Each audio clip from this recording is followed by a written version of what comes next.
Hello everyone, কেমন আছেন আপনারা সবাই? আশা করি ভালোই আছেন। আজকে আপনাদেরকে একটা সতর্কতা দেওয়ার জন্য এই ক্যামেরার সামনে আসছি। সেটা হচ্ছে দেখাচ্ছি আপনাদেরকে, দাঁড়ান। এই যে সমস্যাটা হচ্ছে, এই যে কেউ যদি আমার মতো এই বাম্পারটা লাগায় তাহলে তার গাড়ি ধোয়াতে খুবই প্যারা খেতে হবে। যদি এই যে আমি নিজেও ধুইতে পারি না, এই যে দেখছেন এই সবগুলো কাঁচা হয়ে গেছে এখানে, মানে এখানে হাতে দেওয়া যায় না এই বাম্পারটার কারণে। এই বাম্পারটা এতটাই মানে ফেরা দেয়। এটা লাগানো, যে লাগাবেন তারা সাবধান। আর যদি গাড়িতে এরকম ময়লা থাকে তাহলে এটা মানে মরিচা হওয়ার সম্ভাবনা খুব বেশি। আমার কিছু কিছু জায়গায় মরিচা চলে আসে, এই যে এই জায়গাটা মরিচা চলে আসছে। তারপরে এই যে পুরাই মানে কাদা।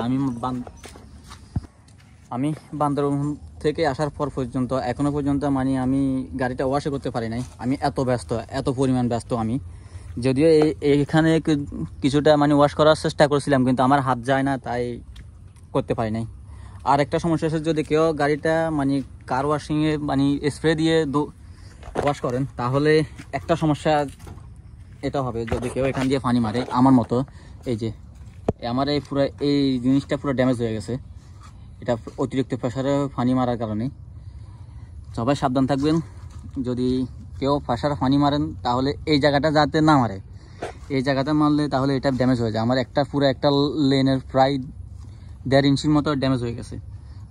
এখন কি এটা হবে না, এটা চেঞ্জ করতে না রিপেয়ার করা যাবে সেটাও জানি না আমি ঠিক মতে। তো আজকে আপনাদেরকে এটাই বলার জন্য আসছিলাম যে আমার মতো ভুল যাতে কেউ না করে। আমি খেয়াল করতে পারি নাই, তাই আমাদের সাথে এরকমটা হয়েছে। তো আজকে ভিডিওটা এই পর্যন্তই। আল্লাহ হাফেজ।